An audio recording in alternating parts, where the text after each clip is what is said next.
Welcome to Ear Biscuits, I'm Link. And I'm Rhett. This week at the round table of dim lighting, we're going to be answering your questions about parenting because- Or just parents, kids, the relationship's going both ways. It could be things that apply to kids, things that apply to parents, because we've been both kids and parents. And we still are, Rhett, newsflash. And again, as we have gotten in the habit of saying when we answer your questions, we're not qualified to give advice.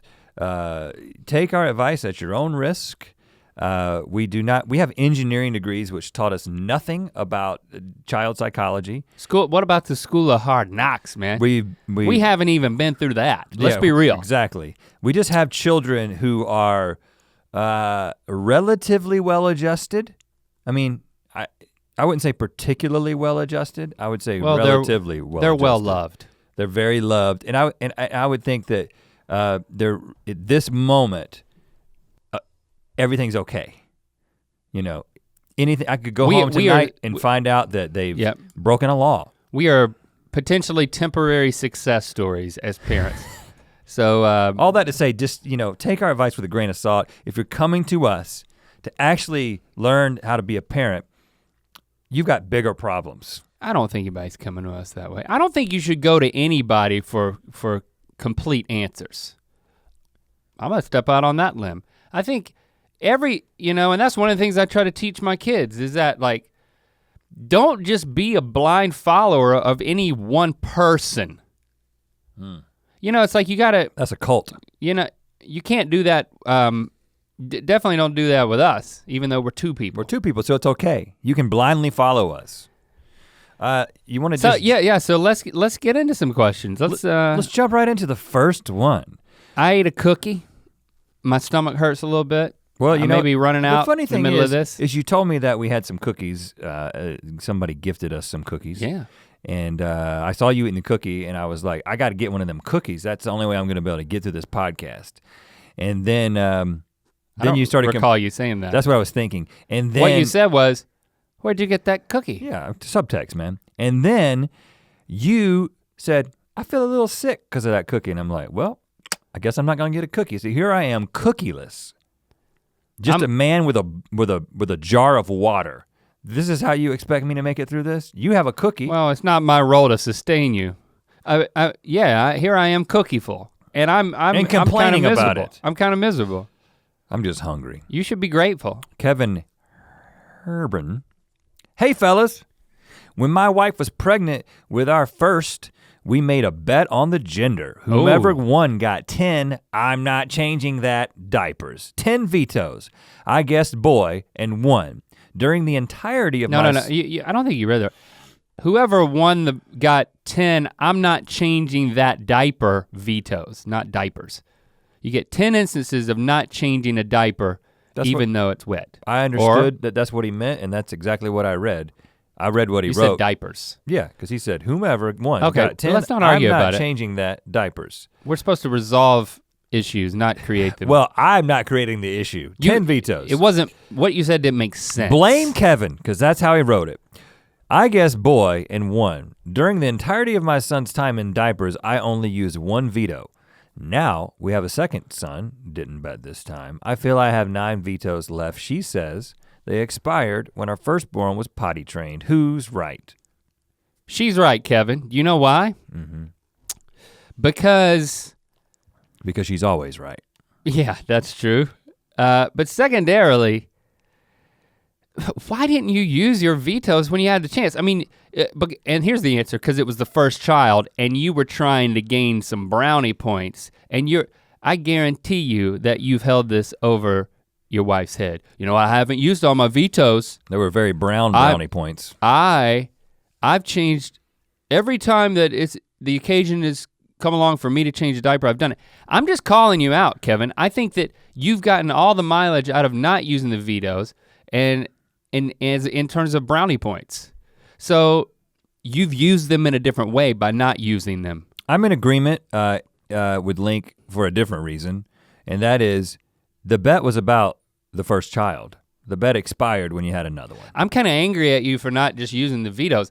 I'm just reading into it that, again, you were trying to gain credit.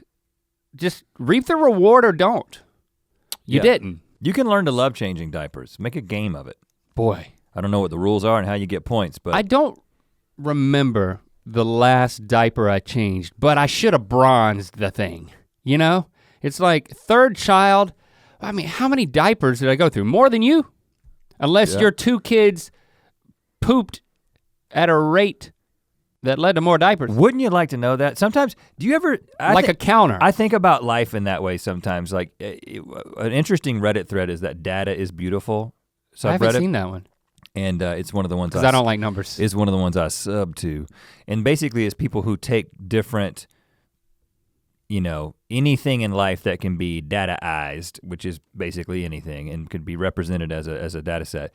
And then they present it in a beautiful way, like a way, because it can be very beautiful in the way that you present it. Like a chart? But a really beautiful chart. Okay. And sometimes it's just amazing data that's not beautiful, but it is beautiful, not visually. You know what I'm saying? Anyway, but I wish sometimes, if I could have a superpower besides flying or being invisible or teleporting, the fourth one would be to be able to create a data set of anything that anybody brought up. Because wouldn't that be interesting? It'd be like in this instance, you would say, well, Link, with 3 kids, you've changed this many diapers. No, but I would want to know specifically like how many craps Lando took versus how many craps Shepard took. And it would be like mind blowing because it would be like, hold up, Shepard took twice as many craps as Lando. What does that mean? Is he still taking more craps? And then we'd be able to snap our fingers and like, what's the average amount of crap that comes out of your youngest son versus my youngest son? And then we could talk about it. There weren't apps.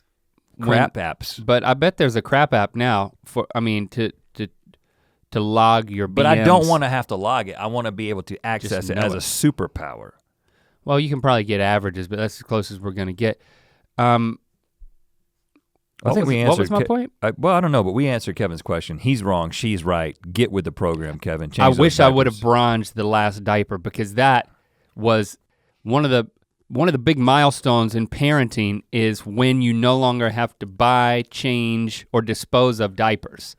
But you know what? As with many things in life, the most important moments are glossed over and you don't even know they've happened. That's sad, man.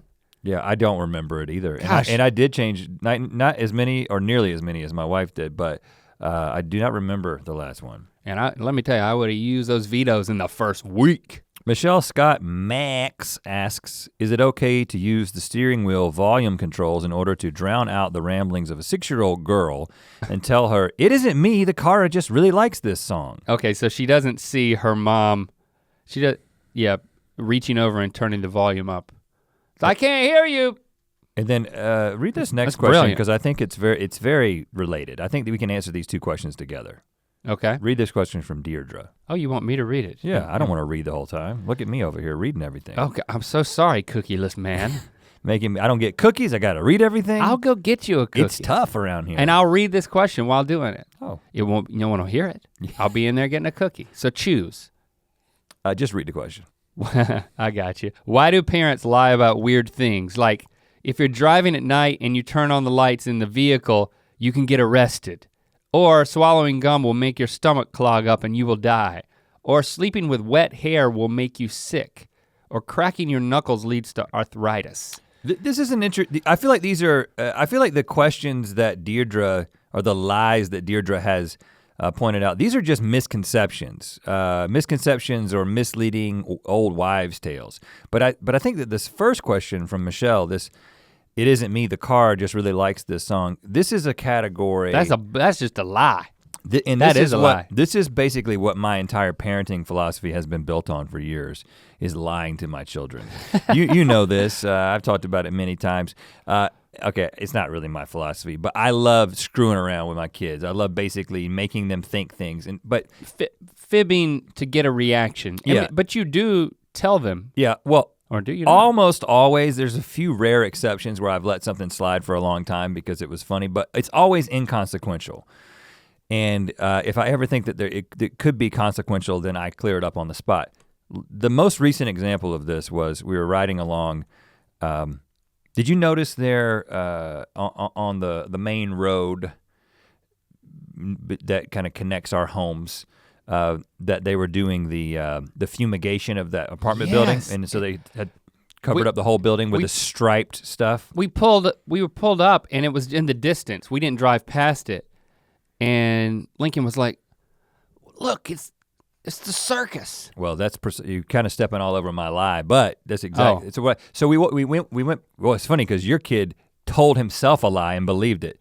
Well, he just saw it. It looked like a big top. Yeah. Well, so we drove by it, and I told Shepard. I said, Shepard, did you hear? There's a new circus building. There's a new circus building in town, and that's it. And he looked. His eyes lit up for a second, and then he looked at it. And he was like, "Dad, I'm not stupid." But he did look at it. It was there. But see, I wanted my kid to think that a fumigated house or fumigated apartment complex was the circus coming to town. And when Lincoln said, look, it's a circus, I was just like, no, that's a... So it was a complete opposite conversation. Yeah. Lincoln deceived himself and you cleared it up. I deceived my own son and then he cleared it up himself. But teach a man to fish or give him a fish, right. I think is the situation we're in here. But I did this to Locke all the time and Shepard had the advantage of observing me say all this stuff. From a younger age. And so now they're just like, Mom, is that true? If Jesse's there, it's Mom, is that true? It doesn't matter what I say now. Mom, is that true? Done?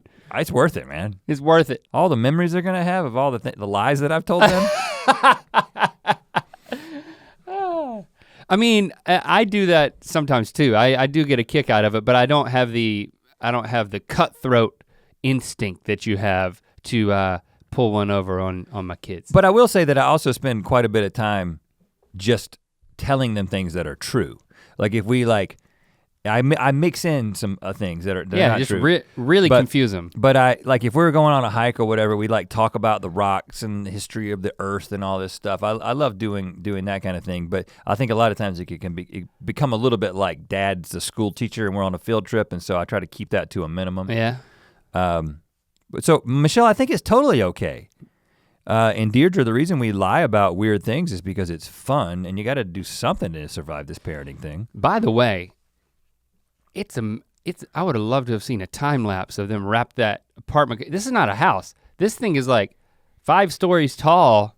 It's like a whole apartment complex coated in a circus tent for fumigation. I also love the fact that they made it amazingly They made huge. it look so fun with all the colors, Yeah. and there's these insects just dying inside. Well, yeah, they made that choice. I wonder why they made that choice. I think because it's fun to kill insects. Well, I think they're repurposing circus tents. I mean, they've got a lot of circus tent material and the circus isn't popular anymore? Well, I doubt that. Well, then what's the reason? I think it's because somebody was like, at one point, somebody was like, we gotta wrap this whole house. We're doing kind of if you really think about it, it's a little bit morbid. Like if a person's in there, they're definitely dying. And if an insect's in there, they're definitely dying. Let's spruce it up a little bit. Let's make it seem fun. I mean, people do that all the time. People do that all the time. It's putting icing on it. We're talking about it right now. You wanna wrap your house up and you probably don't even have a bug problem. But you're saying that Michelle is just, it's not a big deal that she does that. I mean, basically, I just feel for her. I don't think it's the best thing to do, but parenting lots of times is just desperation and survival. Yeah, exactly. You know, you do what you gotta do.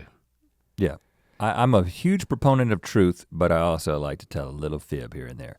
Okay. Turning on the lights in the vehicle, I never told my kids that could get you arrested, but I do tell them to turn it off because it can lead to a crash. Right, it's not smart.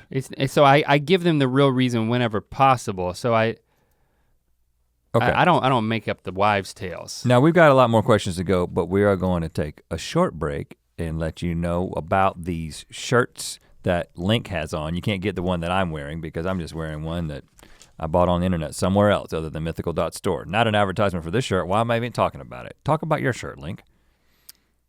You ever seen the show Friends? Yeah, it's a big hit back in the day. How's the theme song go? I'll be there for you. When the waves start to fall. I'll be there for you. Just get the shirt at mythical.store. I'll be there for you. So if you're a fan of this shirt or what it represents, if you don't know what it represents and you just like the shirt, just buy it. If you do know what it represents, or what it's a homage to, then also buy it. We've gotten some lots of other good shirts over there. Yeah, too. we've gotten some feedback from a few of you guys that love to give us feedback on things. People have commented on some of the shirts that we're releasing that are obvious parodies of existing things. And I think they've said things like, guys, why are you doing this? That's not very original. Well, because it's a parody. I mean, it's fun. That is a fun thing to do, is to take a very established thing and to mythicalize it as just an exercise in fun. But there's other shirts that just aren't like lying that. to your kids, guys. Come on, get with the program. Buy the t-shirt, mythical.store. Thank you for supporting entertainment. All right, we're back with another question from Caitlin Cunningham.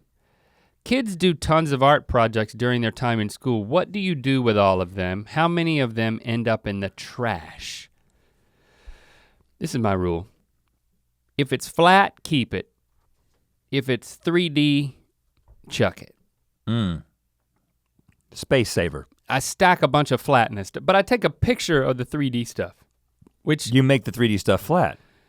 Interesting. Without crushing it, and without crushing the hearts of your children. Because it goes into the cloud, which we've talked about in a rabbit hole episode. But do you take a video of it that goes a 360 around it? Because if you did that, you could one day re-engineer it. Lando is very 3D. Lando is very artistically inclined. Mm-hmm. You know, every time there's trash, like cardboard specifically, he wants to keep all of that, and he always sees something in it, and he's making something. So I always want to encourage that. Mm-hmm. But I'm very clear with him that, you know, after you make it, with 48 hours later, it's gone. You know? And I also think that's helpful, because it's not like, oh, this has got to be perfect, or this has got to be here forever. It's just like, you know, I'm painting on this canvas. Many of the greats would paint over their own thing 3 or 4 times. Many of the greats. You know, because there's always another one. And they didn't if even you're an take artistic pictures genius, of it. it's people gonna be going through recycling decades from now and finding Lando's creations. I don't think that's how recycling works, but if it's flat, I stack it somewhere. That's a good system. We McLaughlins we don't have a lot of systems. So it's kind of like some things are kept, some things are thrown away. There's a couple of times where Jesse and I will kind of look at each other and you kind of give each other a guilty look and you just throw it in the trash. Well, there's no real consistency. You're just hoping that the kid doesn't know. Right. But I will say, and also Shepard, put it in the trash, then seal it up. And my kids are not, they're not prone to be attached to things like that. Every once in a while, Locke wasn't like this at all, but Shepard will create something and he's kind of attached to it, but I don't deal with that very much. When you're constantly lied to, you tend to be a free spirit. Exactly. Now, the thing that, the really interesting thing that happened very recently is a science project. I don't know how Locke— That's happened in your house? I don't know how Locke got through without having to do, well, I guess it was because he was homeschooled through all this. That's probably what happened.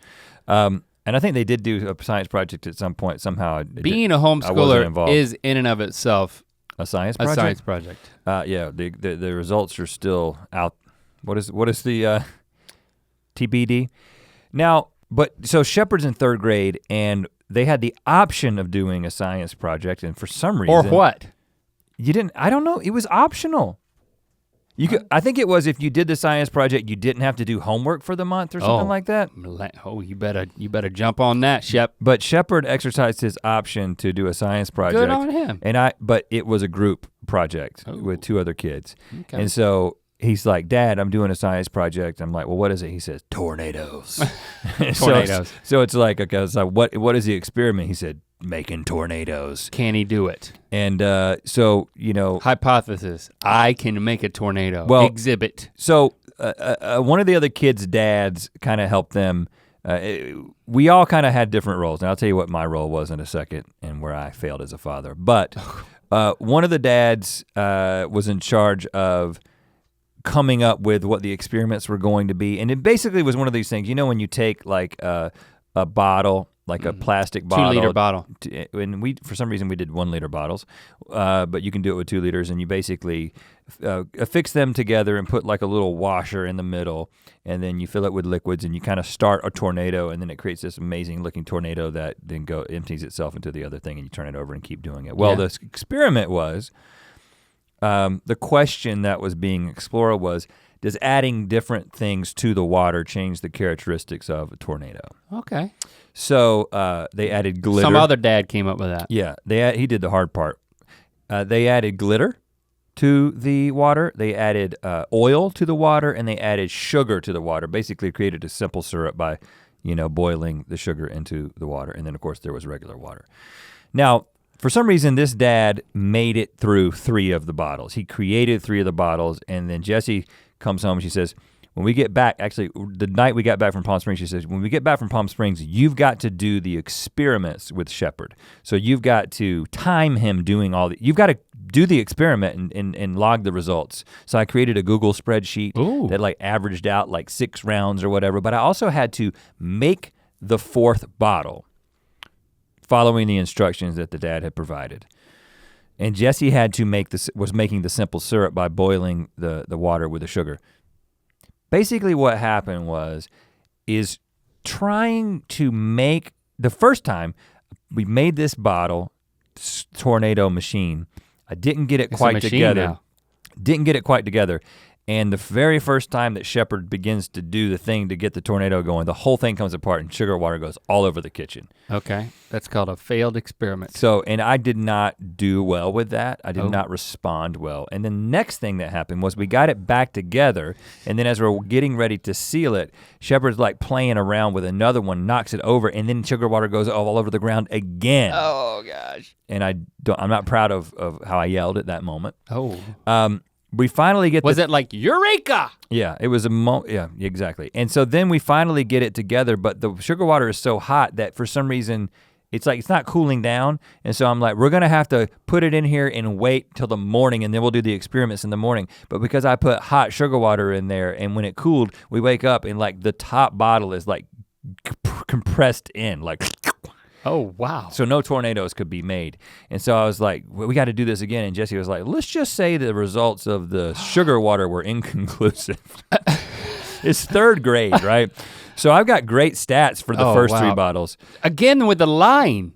The McLaughlin family is. No, well, actually, let's just fudge the results here. No, we conferred with the other dad, and I was like, I feel like we need to do this again. He was like, don't worry about it. We've got 3. They're still an experiment. They've learned. Whatever. Who cares? They've learned. Learn not to get certain dads involved in the tornado experiment. But I just wish I had more patience. When I get involved in those situations and I have to start contributing to it in a meaningful way, and then things start falling apart, I'm not good at just patiently just getting my way through that. It's really tough to work on something that's not something that you're personally passionate about. I'm personally passionate about water tornadoes. No, I know. I mean, once they get going. I feel like I'm that way too. I mean, it's like, we're so spoiled.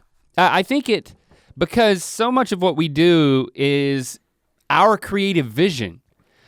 And to step into our kids' world and to parent them is a selfless act. And I mean, when you don't experience having a boss-employer relationship that often, and we really don't, I think that ironically, between us and our kids, we're the spoiled ones, especially in that sense. And I think it's harder to, we've trained ourselves to be so engaged in what it is we want to do that I feel like as a parent, I'm constantly fighting this instinct of being spoiled with my own prerogatives.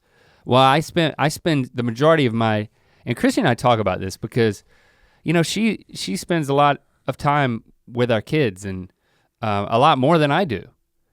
And I feel for her. It's like, it's so tough being a great parent because I'm having a tough time just being an average one. So the way that I deal with that is at least with honesty. Like I try to be honest, I try to apologize or just be real with the kids. I'm not answering the question anymore. And side note, before we move on to another question, do I have a zit Band-Aid on my face? Oh yeah, you do, but I'm sure they can't see it. Because I meant to take that off. No, don't take it off. No, now you're committed. Just leave it on, man. You see it right there? Yeah, but there's no way you can see that in the dim lighting, man. You shouldn't even have mentioned it. I know, but there was a moment, maybe you saw it, when I had the link face in the middle of your talking about the tornado. You were just thinking about your own zit. I realized that I had a zit, because Anna I have a zit there, and she put a thing on. Oh, I love those things. She and introduced it's like the those zit to me. heals up underneath it. I've worn them to many different. I've worn them to public events. Really? Like yeah, because you forgot that they're there. No, she puts it on, and I'm like, I gotta go do this thing. Nothing like special. I'm not doing like public appearances. Okay. Tiffany McGowan's got a question. Fire away, Tiffany. So I'm 26, and while I love children, I firmly know that I don't want to be a parent. Pretty much everyone in my life thinks I'm just young, and I'll change my mind when I meet the right guy. My question is, did you always know you wanted to be parents, or did meeting your wives actually change your minds? Also, how can I get everyone to back off on the whole having kids business? Everybody, everybody doesn't need to have kids. Everybody shouldn't have kids. That's first of all, that's an easy thing. We talked about this a little bit. It's total prerogative. We talked about this a little bit in a previous podcast so you can go, I don't know which episode it was, but we had friends who were asking us, so if you want to hear our perspective on that, you can go listen. But I do think that this is an interesting question because based on where we grew up, in kind of the culture that we were in specifically, I think that it never, ever crossed our minds that we would not be fathers. It was just, if you weren't a father, there was something wrong with you. You were supposed to do two things. You're supposed to get married. I would say three. You're supposed to get a job. When you graduate from college, because we started to think about this stuff when we were in college. Right. You get a job.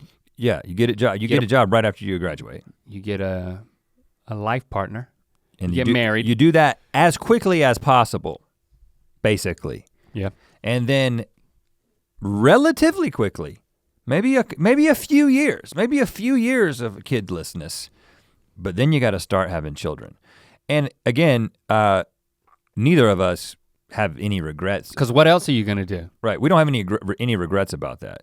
But I think that, having almost 20 years passing since we got married, kind of looking back on it, you're like, oh, that was the cultural expectation of where we were, who we were at the time. The negotiation wasn't if we're gonna have kids, it was the conversations were when. Exactly.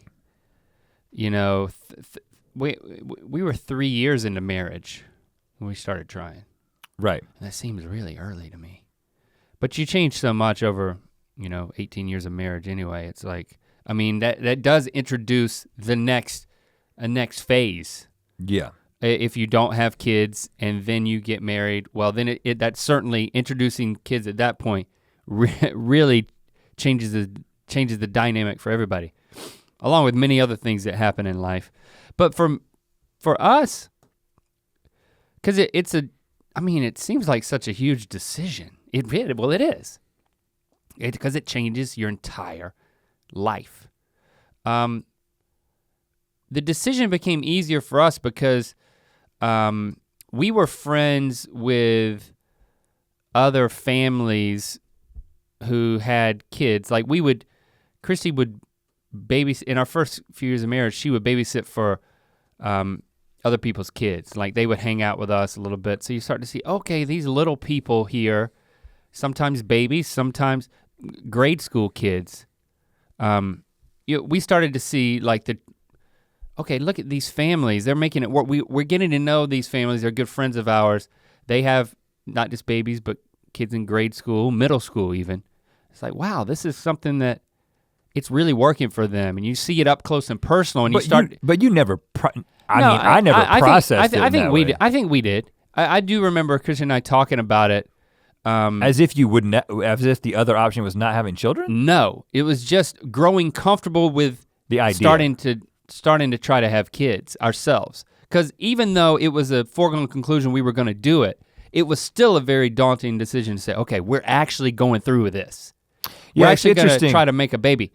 And so that, I do remember that making us feel much more comfortable in like being up close and personal with like parents and kids that loved each other and that it was working. Because I came from a broken home, it was a scary thing for me because I you know, I always felt like I didn't do it right. I subconsciously, I was just, you know, it was just, I had a stepdad, and then at 3rd grade, it was just me and my mom from there on out, and it was like, well, we didn't do it right. It was okay. It was great even. My childhood was great, but I didn't want to, I mean, it had its challenges because of that. You had more trepidation. Yeah, because I didn't know if there was something about, like say something in my genes that I was gonna repeat that cycle. Something in your genes is what causes the whole problem. Jeaans. Okay. It's funny because I think I'm not currently wearing jeans. The way that I've always approached these kinds of things is like, you know, there are a lot of people who are fearful about things like, I'm afraid to drive a car, like if you might be about to get your license, or I'm afraid to fly on a plane because I've never done that before, or I'm afraid to have a child. And I think the way I've always processed those things is like, well, I'm afraid to like climb a mountain, right? Because that's something that a very small percentage of the population does. I'm afraid to swim with a shark. Give somebody a trach on the spot because there's very few people who can do that, right? Yeah. But there's millions of people who've been parents. There's billions of people who've been parents. And so I kind of go into those situations that everyone, I'm just like. Statistically? It can't be, I mean, I'm not ready for this, but who is? Let's just do it. I think that's how I've approached and that's how I think I approached kids that way.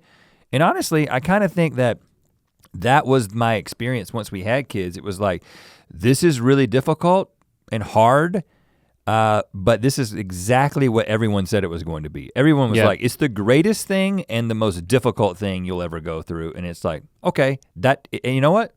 Turns out that's true. And but I think that to answer Tiffany's question of, you know, is it okay? I mean, so we answered your question of, did you not know? We never considered it. But I think that it's totally okay if especially if you're like, I know I don't want to be a parent. Well, this is not the kind of thing you should be talked into or forced into or pressured into. Trust me.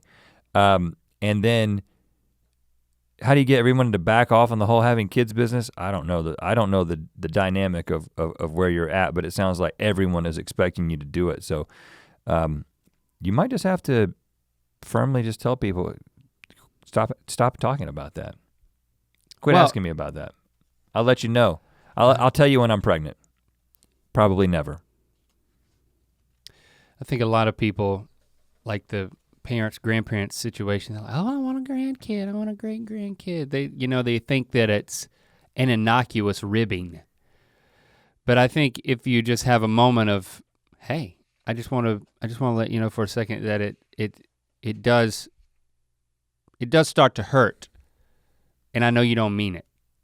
Maybe if you level with them, that would help. Mm-hmm. Good luck with that. Samantha asks. We end most of our answers with good luck with that.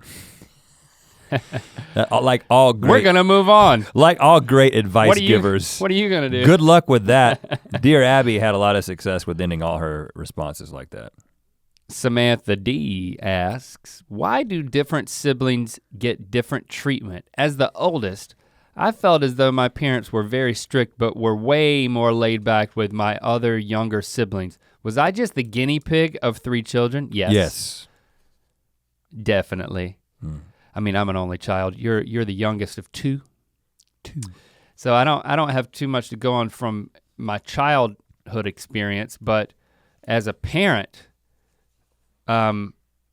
your will to impose your will on another person, it just degrades over time. I mean, it's like, I can't imagine being a king. You know, it's like, it's just tough to try to get people to do what you want them to do. I mean, that's the trap of parenting, right? It's like, when you go on autopilot, it's just, I don't wanna hear you talking now, so I'm gonna turn up the volume. You know, because you're surviving, right? But shifting to I'm trying to foster a growing, budding human being to be an independent, positive force on planet Earth that is not under my control, much less is not there for my happiness and my comfort. Well, I think this is human nature. It's true, and I would say it's true in almost every family, and it just makes sense, right? So if I'm moving fragile sculptures into a home, I'm gonna be more careful with the first one because I just don't know the dynamics of the situation, right? It's like the first time you do something, there's all these considerations, you're learning all these lessons and you're being overprotective. And then the second sculpture you bring in, it isn't like I actually transport fragile sculptures into my home all the time. Good analogy. I don't even have a fragile sculpture in my home, but you can imagine that. The second thing you do, you take a few more risks. In fact, well, you grow comfortable with a level of risk that's reasonable. Well, I think, and if you're following that analogy. And I think you I'm also- gonna hold this with 2 hands, but I'm not gonna put it in a satchel inside of my t-shirt. And then maybe on the 4th trip, you've got 3 sculptures. You've got one in each hand and one on each arm. You know what I'm saying? Like you're like, this is good. And you know what? If one of these breaks, I've already got 2 in the house. But that's what I was gonna No, that's not true. But subconsciously that is true though. I don't think it. I don't think you love. You don't value them any less. The third sculpture is not any less valuable to you, but there's a certain reasonable amount of effort that you don't. An unreasonable amount of effort that's not worth expending based on experience. Yeah. It's just not. You learn what's worth it and what's not worth it. I wonder if it ever goes the opposite direction. I mean, certainly if a tragedy befalls a family, I mean, that goes without saying, even though I just said it. But like in a normal situation of health and #blessing, I don't think it ever goes the other way, where it's like you get start, more strict. But if you go through something, then you're gonna tighten the reins with a subsequent child. But in my case, here's what I tell. I mean, Lily and Lincoln get so frustrated with Lando because he's still at an age where he can't express his frustration logically sometimes, so it just comes out in like tattling or a form of tantrum. But it's not. He is just yelling. He is a special personality compared to your other kids. Oh in yeah, the same way that Shepard is very different from Lyle. Oh yeah, I don't think they're all different. But if it's just an age thing. No, that's not what I was getting at. What I was getting at was because he's the youngest, I find myself saying to Lily and Lincoln, yes, I think Lando is wrong here. Lando needs to have more self-control. Lando, the right thing to do in this instance is something different, but what he's doing is annoying the crap out of you and me. But there's only so much I can do. Yes, he's in his room right now and he's screaming and throwing a tantrum, but what I'm asking for you is, even though you may have been more in the right, you're also older and you've got to do something to make peace. I make this argument all the time. You gotta, with more age comes more responsibility. And let's just hold this together. Let's plug the gaps in this ship. It doesn't always work though. And that's frustrating. That's frustrating for a 13-year-old or a 15-year-old or a 39-year-old. The thing that Locke points out specifically, he points this out all the time. He says, "Dad, you would never have let me do that. You would never have let me watch that. You would have never let me be on screens that much." Or, and it's true, right? Oh yeah, and so, but the funny thing is just the other day, this is another story from our trip in Palm Springs. I thought you were gonna say another lie. We were sitting there, the three of us, Jesse was shopping and we were waiting to get into a restaurant. I had the little buzzy thing that was gonna ring and we were gonna go to this restaurant and we were sitting at this table together outside. Quality time. And with Dad. I gotta say, I was on my phone at the time, checking something important, probably related to either @RhettMC on Twitter or @RhettMC on Instagram. Shout out to both. Just keeping up with the social media streams. And not fathering my children. And so my kids are talking to each other and if I just want you to if it defeats them, to a fraction of the level that it defeats me every time you bring it up. Yeah, I don't shout out. I don't shout out my Twitter and my Instagram in front of my children. I just go on passers-by. Yeah. I just ignore my children and go on social media from time to time. Now, but what I was doing was not currently engaging in fatherhood, and my kids were talking to each other, and Shepard was saying a series of things to Locke that were just, they get into these fights, and they're both boys, and they were completely joking with each other. But Shepard was saying things like, I'm gonna kill you, I'm gonna bite your face off, I'm gonna put your head into a blender. Like a series of things, and it was just like, you may think that's crazy, but I'm gonna torture and mutilate you in these very specific ways. And he said this, what's your retort? He said this series of things, and I didn't hear any of them. And then Locke says, Shepard, I'm gonna kill you. And I was like, Locke! Don't talk to your brother like that. And he was like, Dad, that was a test. We were testing you because I knew you wouldn't say anything when Shepard said all that. And as soon as I said something, you would say, Locke, and you did it. I gotcha. And I was like, I'm sorry, man. I was like, I guess it's just. Would you mind if I tweeted about it? And I told him, I said, I did not hear, I honestly, nothing that Shepard said ever computed. I hear. It just went, I didn't hear it at all. I didn't process it, but when you said that, and so he was making the point that you have a different standard from me, and I was like, you're right, I do, and that's wrong, and I will continue to work on that. But you could have said, well, at least I hear you. I don't hear the younger one. So they weren't even serious. But you know, that's kind of related. It's just you do approach things differently with the second child, and I'm sure it screws them up a little bit. It screws up the older kid and it screws up the younger kid. But you know what? They just get older and they say things like, I'm a younger child. They just tell people that like when they go on dates and everything's all right. That's my theory. Good luck with that. Amber H asks, I have 3 boys who are similar in age to your kids, 11, 14, and 15 and a half, okay? I constantly think about their future and how I will have to adjust to life without them at home as much as I worry about whether they are going to be ready to go off to college and do it on their own. My husband doesn't seem to give it a second thought and is just enjoying the time with them now. Don't get me wrong, I do enjoy them now too, but differently than he does. How are the 2 of you coping with your kids growing up, and how do you think it differs from the way it affects your wives? Well, I think I just demonstrated it a second ago. I don't want to generalize between, but you're about to. Like moms and dads, but I mean, from my experience, I will say that we definitely share your experience in our house. That Christy, I mean, she seems to have this like instinctual connection with the worst case scenario. Now that's part of her personality profile in general. So I don't think it's all about being a mom, but she cause she has that gift to like see the worst future and thereby avoid it to the benefit of our entire family. Right. But it does, but maybe there's a mom component to it too, that it would make me feel better if I knew that biologically there was a mom thing that as a dad, I'm just not capable of worrying about it that much. But I do find that to be true just in practice, that like, you know, I have to decide to think about the future. Now, so I am curious for you because you're very future minded and I'm very like, not that. So between me and Christy, it's like, she does question, like, I was like, don't question whether I love the kids just because I don't worry about them nearly as much as you do, because I believe that I do.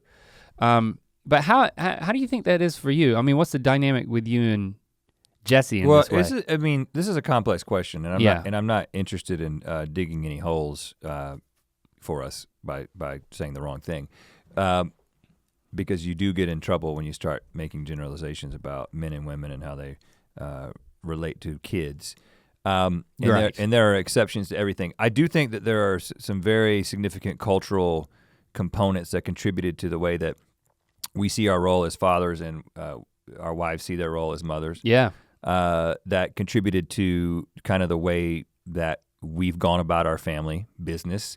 I also think there's probably some biological factors that are real, and I think that I'm not an expert on that, and I'm not trying to, come to any conclusions about that. But what I will say is that in our two families, I think both our wives tend to be more anxious about things related to the kids. Mm-hmm. And so if you look at, especially, I don't think this is as common as it was, say, 5 years ago, 10 years ago with our wives, but if you were to just look at my wife's bedside table and all the books that she's reading, 9 out of 10 years ago, 9 out of 10 of those books would have been solely related to child rearing.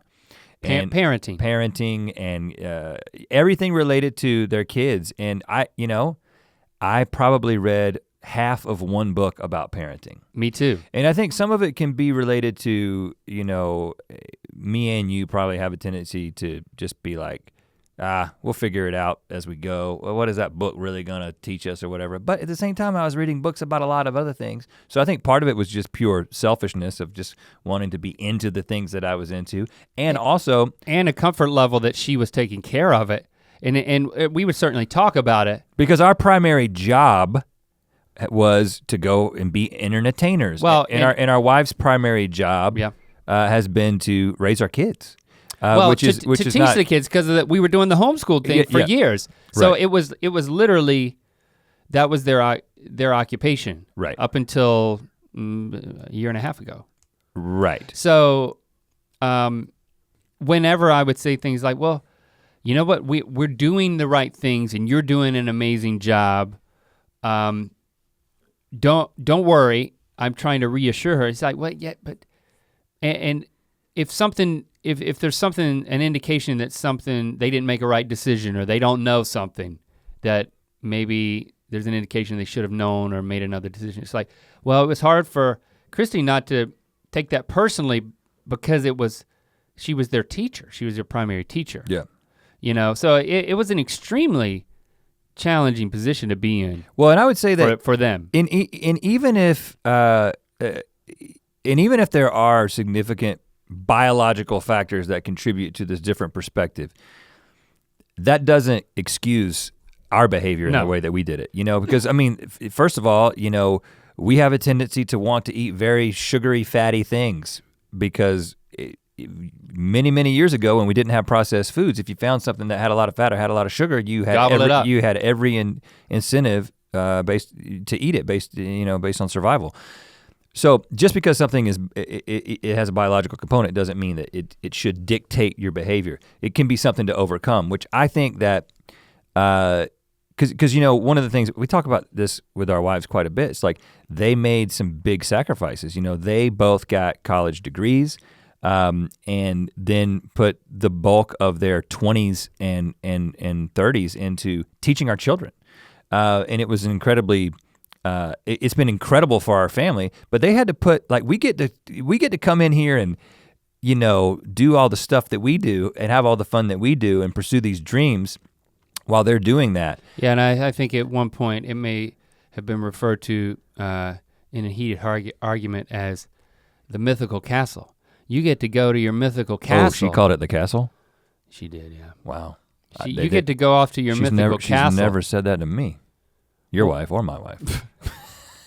And you know what? She was making a good point. Yeah. I've already alluded to this at the beginning of the podcast, how spoiled we are. But the good news is even just in first of all, one of the cool things that's happening with the kids being in school is that our wives are now able to ask those questions and have that time. And it is, as they begin to figure out how they're gonna be investing their time in their dreams, it is going to impact us in the amount of time that we have to worry about the kids. Now, well, hopefully not. But we did kind of dodge a bullet in a sense because our kids are gonna be, it won't be long and our kids are gonna be out of the house. It's gonna be like that and they're gonna be out of the house. But I think that this is a question that, especially if you are, and for Amber, she's got kids that are about our age, so she's kind of in the same boat. It's like, well, in a lot of ways, that dynamic's probably not gonna change significantly, but I think that if you're young, you're just getting married and you're thinking about having kids, I do think that if I could go back, I would think about these things differently and not just fall into this, well, I'm gonna just go do this. I think I could have been more considerate and more involved and more attentive to these things, even if nothing changed about the dynamics of how much time I was gonna be there. I think I did say, look at all these books, she's doing all this thinking about this. I'm just gonna support her by continuing to go over here and make money. I think there's a better way to do that, which is, yeah, let's go over here and make money for the family, but let's also find ways to be personally involved in this process too. I can read another book. It's not that hard to do, you know? Well, and we may be projecting a little bit of both of our experiences on Amber's situation, which was, it could be different. Just because he doesn't worry as much as she does, again, that worry is a big component of personality. It could be personality. Type. So I think it's less of, I mean, if you have the gift of not being burdened with worrying about a certain thing, that's a totally different variable than how much do you love it. You know, if you gotta look at like an investment of time, an investment of energy and right. you know, thought, effort, it's a different thing. And you know, so. I think ultimately what we're saying, Amber, is good luck with that.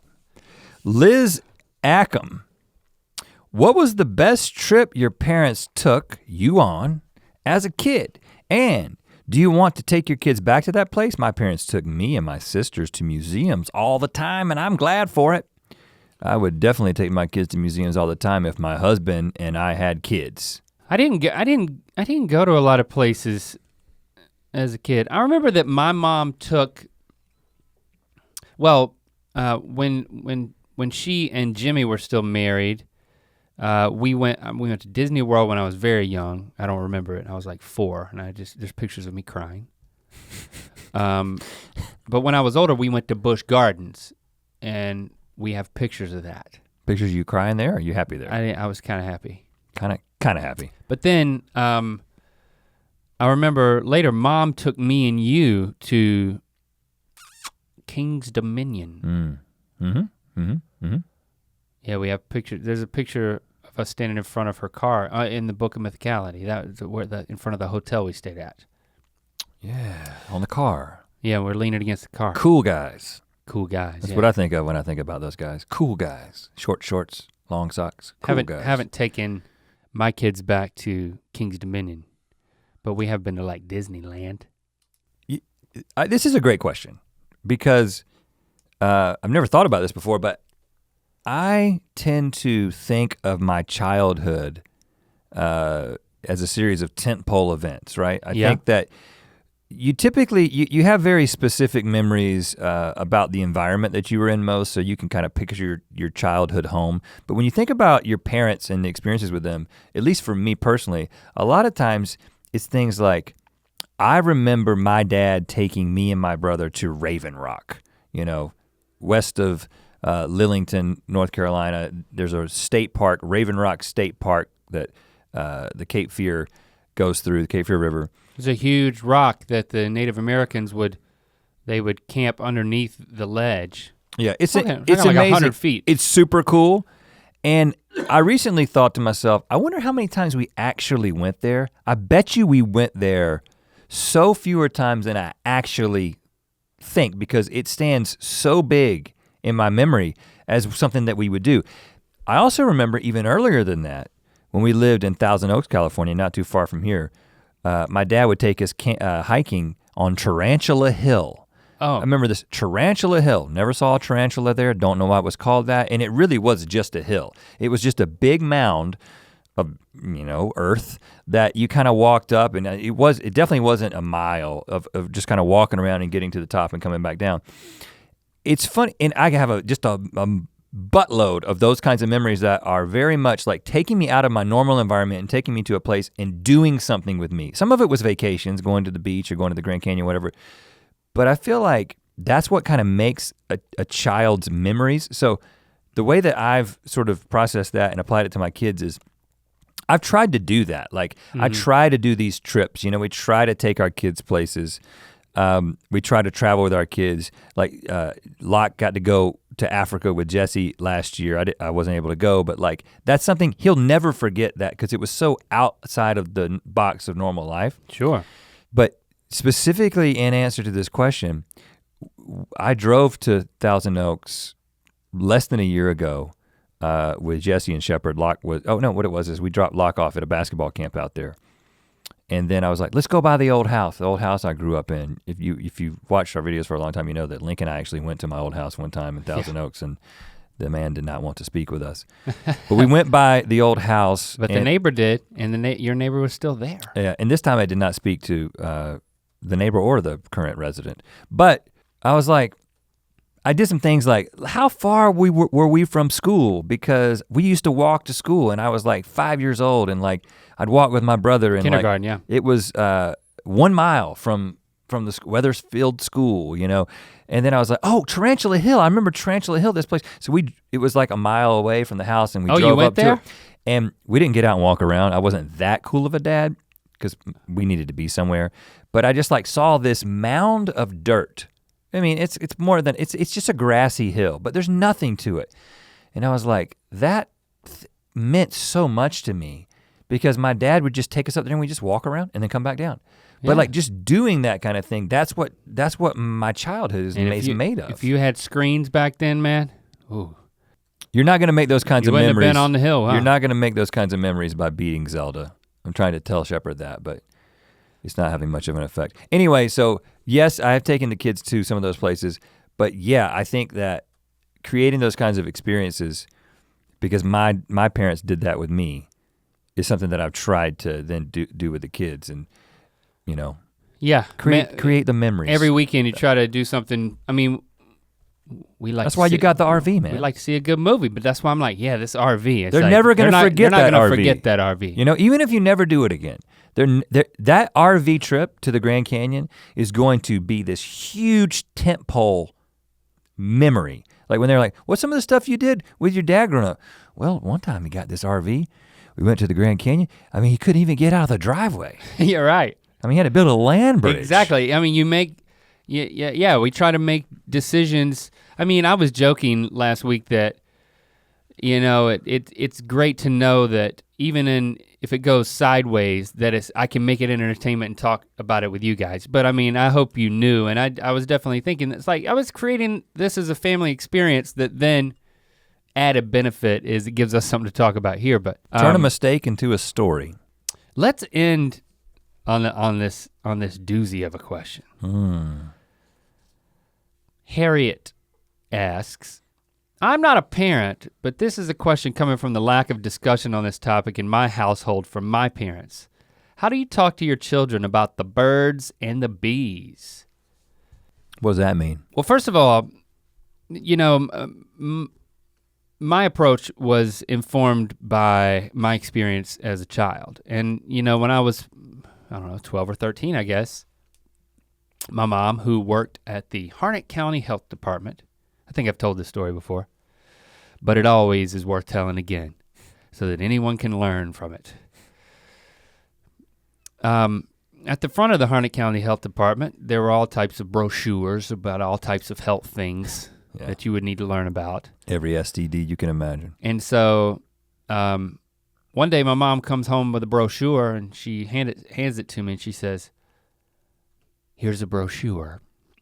I know how much you love them. I just want you to look through it, and if you have any questions, you know you can ask me anything.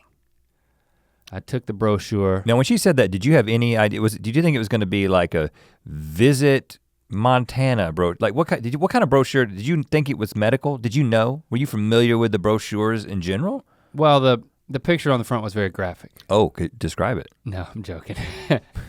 Sorry, I wanted a mental picture. I don't recall. I do have to imagine, knowing myself at the time, that the moment I was handed the brochure, I was just seized with fear and awkwardness. Deep embarrassment. Not embarrassment, really, as much, well, maybe. And then I was like, okay, and then I took it back to my room. And then I walked in my room, and then I walked into my closet. I grabbed a flashlight.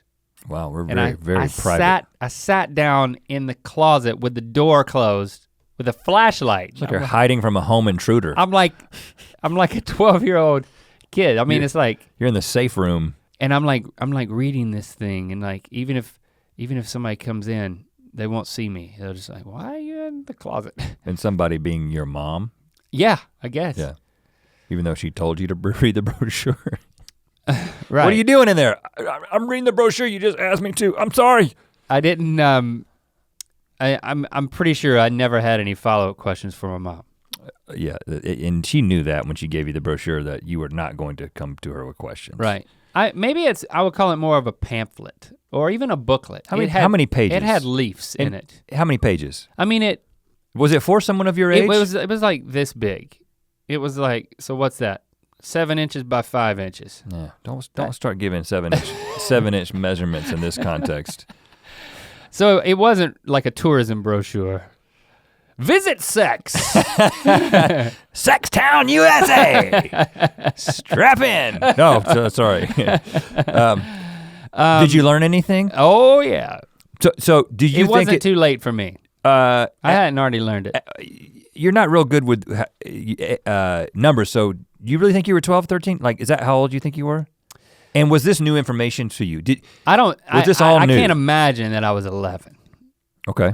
And was it all new? Did you have any idea about the it's tools hard. involved and? I mean I had an idea, you know. But it was a misinformed idea. But the specific mechanics of it was eye-opening, and it was so it was line drawing. It was sketches. Yeah. Well, so I mean, because I remember, and one of the differences between me and you is that I was thinking about these things earlier than you were. Oh yeah.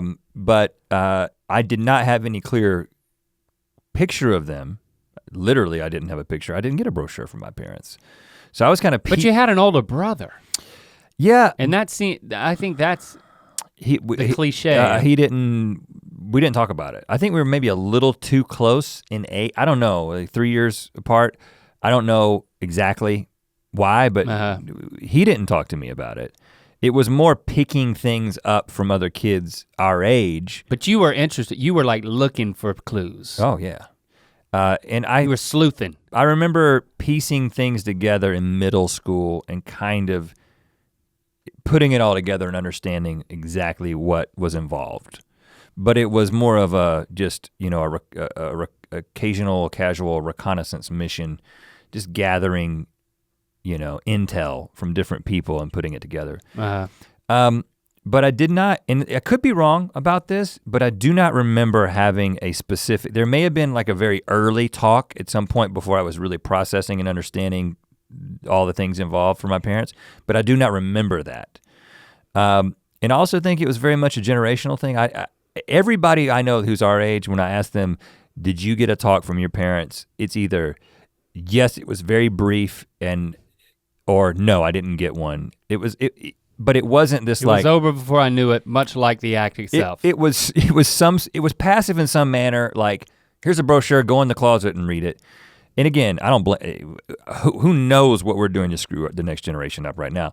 But that was kind of what our parents did. You just didn't talk about those things typically. But you don't recall any sort of pamphlet. No or pamphlets. A book. We didn't really believe in pamphlets in general in my family.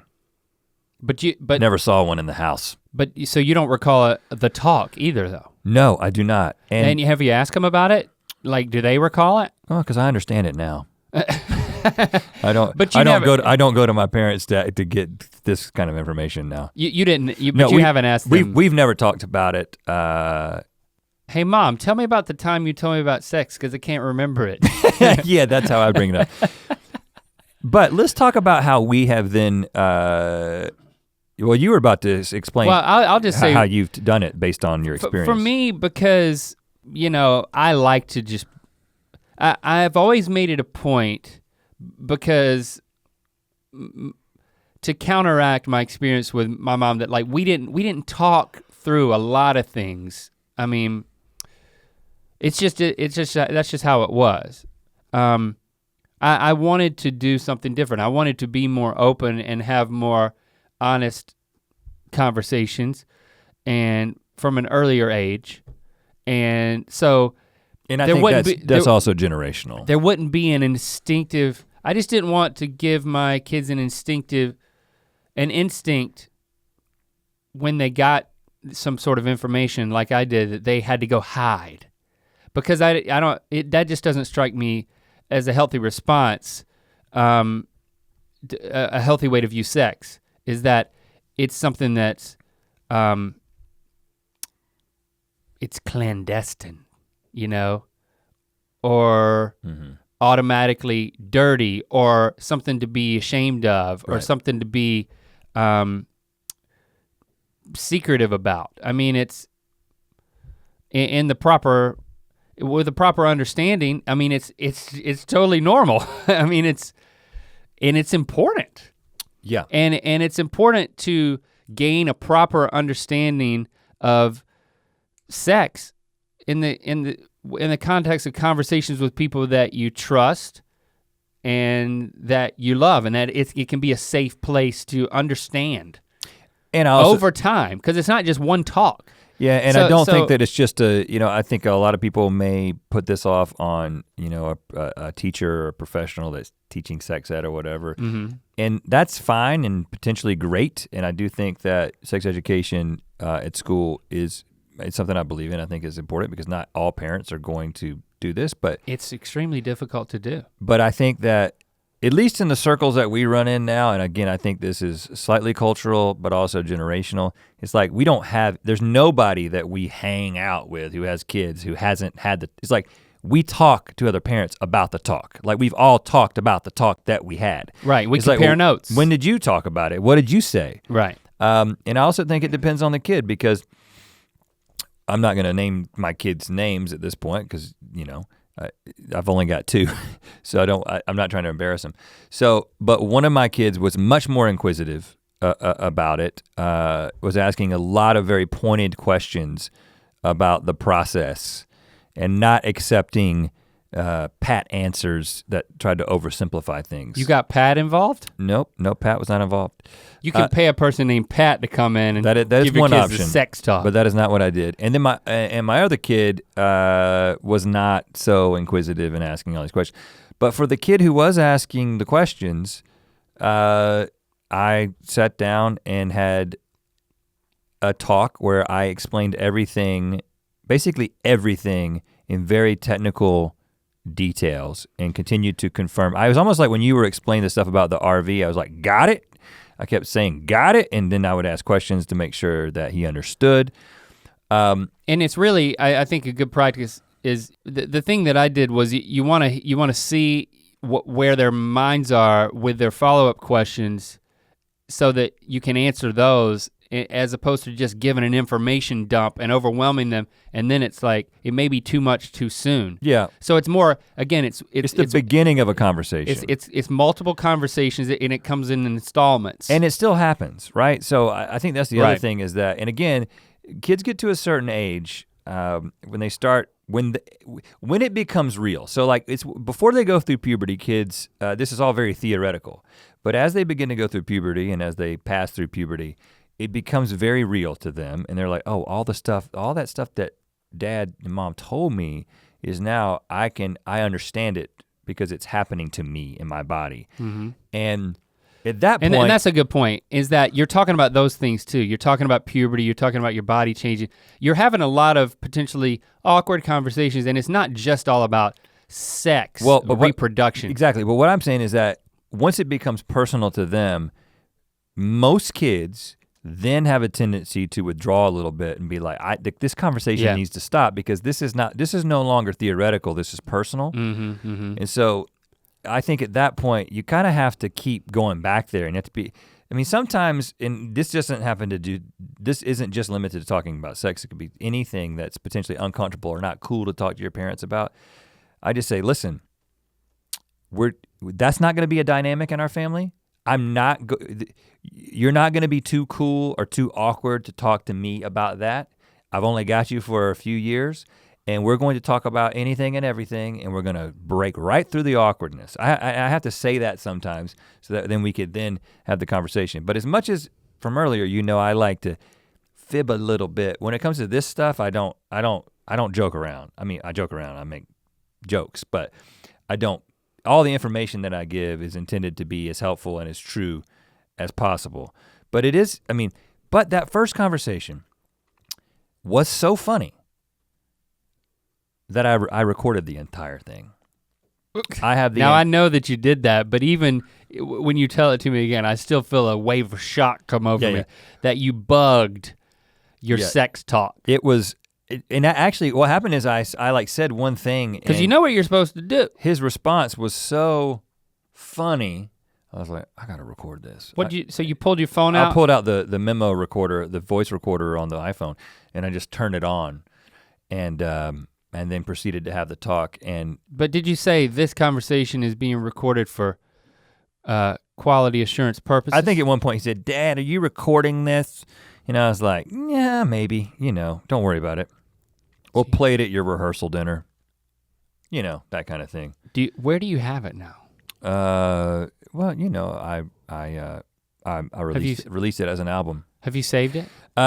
Yeah, I got it. You sure you got it? It's in voice memos. Are you gonna play it at the rehearsal dinner right now? I'm gonna play it for him again and be like, hey, you want me to edit this thing into something funny and we'll play it at your rehearsal dinner?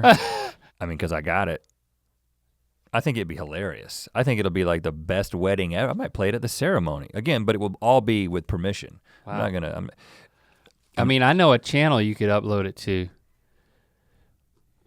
And I wouldn't be opposed to it being there. What with a pre-roll ad? A channel? This channel? Like a YouTube channel with a pre-roll ad? Yeah, that's not gonna happen. Mid-roll ad? So, and at times I mean, I'm sure people are like, why did you do that? Well, it's private. No one has ever listened to it. In fact, I've never listened back to it. It's just I have it, okay? But yeah, it's something that we continue to talk about, and it is interesting. It's almost this is a reminder to me that like you kind of have to have a discipline to continue to talk about it. I mean, but because like you said, there's a tendency to withdraw at a certain age, and it's our role to continue to say, hey, this is an important and normal conversation. I mean, the first conversation that we had. It was a general one with the two older kids. So like Lincoln was younger and it was like, I don't know if he's a little too young, but we're having a very general version of the conversation. So we didn't get into this and that many specifics. Right. Just to kind of break the ice about it. And but it ended up being a trying to find the right words and, keep your face in a way that seems like, hey, this is a normal conversation. This is what my face looks like when we're talking about anything at the dinner table, because we were at the dinner table. This is not my sex face. Yeah. Or my sex. Oh, God, what? This is not my sex talk face. And definitely Neither. Not my sex face. Gosh. You know what I mean. My sex discussion face. Sorry, I should have clarified. And so we had this, we were like, Chrissy and I, we were talking about it, and we were like trying to keep our cool and trying to be matter of fact about it in order to send the right signals that, hey, this is normal or whatever. And we did a great job. Felt really good about it. But there wasn't much reciprocation, retort, or engagement. So the first follow-up, and again, I won't say who it was just like, there was like a moment of silence. It was like, okay, we're gonna let you process. And then it was, the first thing that was said was, awkward. Wow. Pretty awesome. Yeah, but that's great. And you know what? That's fine. And I said, being able to vocalize that awkwardness is great. It does feel a little awkward, and you know what? That's fine. But think about if you hadn't have said it. Right. And the awkwardness that could result from it. And I'm not, listen, I don't know if we're doing a good job at it. Because there are certain things that begin to happen at certain ages, and the way you interact with your kid, like the way you show affection to your kid changes. Like the way I show affection to Shepherd is different than the way I show affection to Locke, because it's a 9-year-old and a 14-year-old. You know what I'm saying? Yeah. And I remember that with my parents, like at some point it was like, I don't kid. Like I remember like 4 or 5 years old, I was like, I would go up to like my mom, my dad, and then my grandma, and like kiss everybody on the lips before I went to bed. I think that's kind of a Southern thing to do that. Yeah. Just like peck everybody on the lips. And then at some point that you should probably stop doing that, right? And I did. Yeah. But it's funny because once something stops, it's really difficult to get it back. So once you no longer say a certain thing, or once you no longer say I love you, which we still say I love you quite a bit in my family, but you might stop saying that at some point, and it's very difficult to get it back. And once you quit talking about sex, it's very difficult to start talking about sex again, and then you're just kind of like, maybe it'll just work itself out. They'll figure it out. They got friends. Trust me, their friends have no clue. Well, you do have as humans, we do have a way of figuring it out. It does kind of. Yep. You don't have to be told, but it could lead to negative repercussions. It could come with certain consequences, and there's no guarantee that our kids, your kids, will escape those consequences, regardless of how much you talk about it. Mm-hmm. I was remarkably lucky, even though I didn't have a candid conversation with my parents. So all that to say to Harriet, yeah, we're trying to talk about it very intentionally and not have it just be one conversation, but have it be an ongoing conversation. And we'll report back. Which brings us to next week's conversation. When we talk at you again, it will be exclusively about how babies are made. Yeah. We'll have our sex faces on the whole time. And I will bring my pamphlet. You still got it probably. And I have it on me. Yeah, it's in my back in your pocket. Wallet. Yeah, it's just you never know when you need it for reference. Right. Just to, what's step one? I get confused. What is step one? Next week, Rhett, I'll let you know what's step one. So you can count on us to be here. Thanks for listening. Always, we value a hashtag Ear Biscuits feedback and conversation, as well as an iTunes review. I mean, who are we kidding here? Yeah, do that too. I would love to see you do that. Yeah, send us pictures of you doing that. Good luck with that. To hear this Ear Biscuit in its entirety and make sure you don't miss an episode, follow the links in the description to subscribe on Apple Podcasts or anywhere else podcasts are available. To watch more Ear Biscuits, click on the playlist on the right. To watch more of our daily show, Good Mythical Morning, click the playlist on the left. And don't forget to click the circular icon to subscribe. Thanks for being your mythical best.